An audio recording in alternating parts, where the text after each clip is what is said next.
अचानक से एक बार फिर से चाइना की मिलिट्री बहुत ज्यादा चर्चा में है। सबसे बड़ी बात तो ये है कि चाइना ने फिर से 2 लोगों को बाहर निकाला है, तो वहीं अमेरिका के ऊपर भी गुस्सा फूटा है और अमेरिका और चाइना के बीच में देखने को मिल रहा है एक बड़ा द्वंद्व। इन सब के बीच में ताइवान भारत की तरफ दौड़ा है। जियोपॉलिटिक्स में बहुत कुछ चल रहा है, हमेशा की तरह जानने को मिलेगा बहुत कुछ। आइए जानते हैं इन खबरों को विस्तार से। बीजिंग ने पीपुल्स लिबरेशन आर्मी के 2 और जनरलों से उनके विधि निर्माता का दर्जा छीन लिया है, क्योंकि चीन देश की सेना में व्यापक भ्रष्टाचार विरोधी अभियान जारी रखे हुए है। बुधवार को एक नोटिस में नेशनल पीपुल्स कांग्रेस की अस्थायी समिति ने पुष्टि की कि चीन की सेना के पूर्व deputy commander lieutenant general Hu Haitao और पीएलए दक्षिणी थिएटर कमांड के पूर्व नौसेना commander vice admiral Li Pengcheng को देश की शीर्ष विधायिका से हटा दिया गया है। पीएलए दक्षिण थिएटर कमांड के पूर्व नौसेना कमांडर ली पेंगचेंग अब एनपीसी के सदस्य नहीं है। कहा जा रहा है कि एनपीसी के एक अलग बयान में कहा गया कि यू और ली पर कानून और अनुशासन के गंभीर उल्लंघन का संदेह है, एक ऐसा शब्द जो आमतौर पर भ्रष्टाचार को संदर्भित करता है। दोनों जनरलों का पतन पीएलए के भीतर कार्मिक परिवर्तनों के श्रृंखला के बीच हुआ है, जिसमें कई वरिष्ठ अधिकारियों को भ्रष्टाचार के आरोपों में पदच्युत किया गया है। शक्तिशाली केंद्रीय सैन्य आयोग के सदस्य और इनके राजनीतिक कार्य विभाग के निदेशक मियाओ हुआ पर नवंबर में भ्रष्टाचार के लिए जांच की गई थी। 66 वर्षीय यू 2016 की शुरुआत में सेना के डिप्टी कमांडर बने। इससे पहले वे नानजिंग सैन्य क्षेत्र के डिप्टी कमांडर थे और 2014 में उन्हें लेफ्टिनेंट जनरल के पद पर पदोन्नत किया गया। 61 वर्षीय ली ने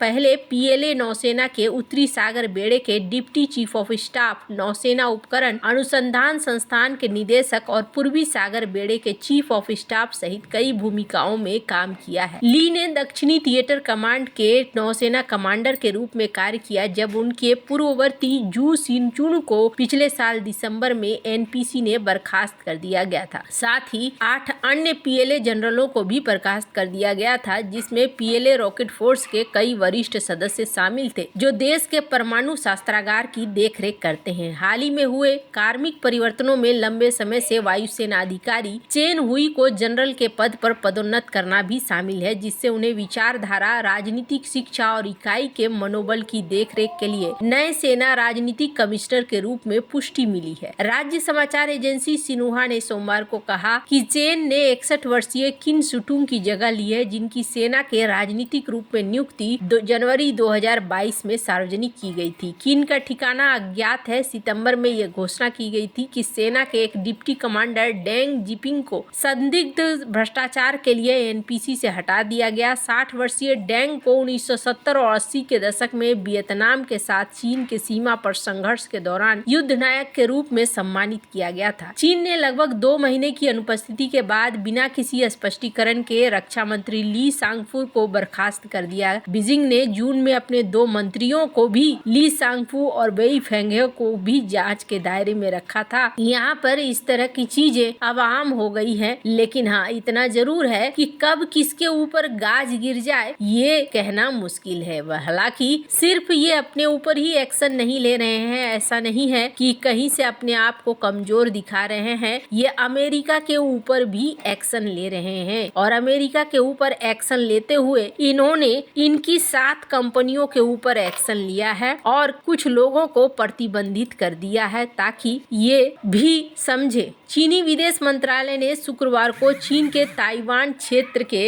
हाल ही में सैन्य सहायता और हथियारों की बिक्री के लिए 7 अमेरिकी सैन्य कंपनियों और संबंधित वरिष्ठ अधिकारियों के खिलाफ जवाबी कार्रवाई करने के निर्णय की घोषणा की। हाल ही में संयुक्त राज्य अमेरिका ने चीन के ताइवान क्षेत्र को एक बड़ी सैन्य सहायता और हथियारों की बिक्री की घोषणा की है। इसके वित्तीय वर्ष 2025 के लिए कई सारी चीजें लाकर सामने रख दी है, जिसमें माना जा रहा है कि चाइना को अब टेंशन होना शुरू हो रहा है। इसलिए चाइना ने भी यहाँ पर कई लोगों के ऊपर एक्शन ले लिया है। साथ ही चाइना में अगर इनका कोई प्रॉपर्टी है, कोई भी चीज है, तो इसको जब्त कर लिया जाएगा। चाइना ने इस बात को कह दिया है। खैर, अभी हाल ही में चाइना की तरफ से एक बयान भी आया, चूंकि नड्डा जो कि US national defense authorization act है जिसे लाया गया, और इस एक्ट में चाइना को लेकर ज्यादा तैयारियां देखने को मिलने लगी और इसे लेकर चाइना की तरफ से कहा गया है कि चीनी सैन्य खतरा नहीं है, बल्कि चीन के आंतरिक मामले में घोर हस्तक्षेप कर रहा है और ये बहुत गलत है। इनके प्रवक्ता ने कहा कि चीन का किसी भी देश को चुनौती देने का कोई इरादा नहीं है। वास्तव में अमेरिका का सबसे बड़ा दुश्मन खुद अमेरिका है। अमेरिकी सैन्य खर्च पहले से ही दुनिया में सबसे ऊपर है, जो साल दर साल तेजी से बढ़ रहा है। ये अमेरिका की आक्रामक प्रकृति और आधिपत्य और विस्तार के प्रति उसके जुनून को पूरी तरीके से दिखा रहा है और ये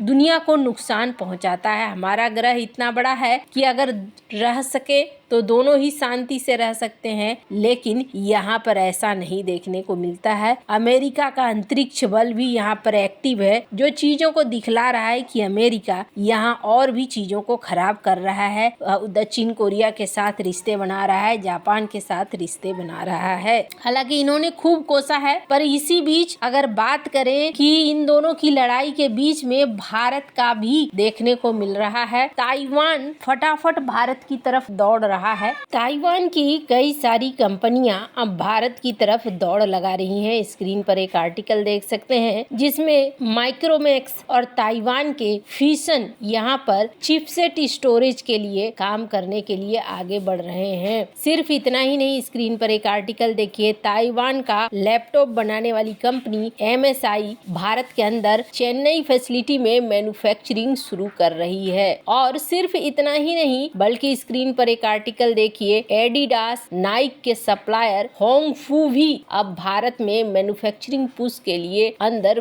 घुस रहे हैं, जो कि माना जा रहा है कि एक अच्छा खासा बड़ा बिजनेस है जो काफी हद तक फैलने वाला है। ताइवानी फर्म यहाँ पर रफ्तार में भारत के अंदर आती जा रही हैं। अब अगर चाइना ताइवान के ऊपर एक्शन लेता है तो फिर देखने वाली बात होगी कि अगर ताइवान कब्जे में चला जाता है तो फिर इन ग्रुप्स का क्या होता है। अभी तो बहुत सारी है, टाटा ग्रुप के साथ भी जॉइंट वेंचर है। स्क्रीन पर आप देख सकते हैं इनके डिप्टी मिनिस्टर ने क्या कहा है। ताइवान के डिप्टी मिनिस्टर ने ये कहा है कि हम भारत के साथ संबंधों को बहुत ज्यादा महत्व देते हैं और साथ ही साथ हम इनसे बहुत ज्यादा मजबूत बनाना चाहते हैं। ताइवान भारत की तरफ भाग तो रहा है, पर आने वाले समय में देखना होगा कि क्या डोनाल्ड ट्रंप इसे सपोर्ट करते हैं या नहीं करते हैं। अगर सपोर्ट नहीं करते हैं तो फिर चाइना का रिएक्शन यहाँ पर क्या होगा। अभी डोनाल्ड ट्रंप के आने के बाद दुनिया की जो नीतियां है ना, बहुत रफ्तार से बदलने वाली है, इसलिए ये बहुत बड़ी चीज होगी। देखना कि क्या रिएक्शन निकल कर आता है सामने। ऐसे फिलहाल के लिए भारत के लिए अच्छा है कि यहाँ पर नए नए इन्वेस्टमेंट हो रहे हैं और इस नए इन्वेस्टमेंट के साथ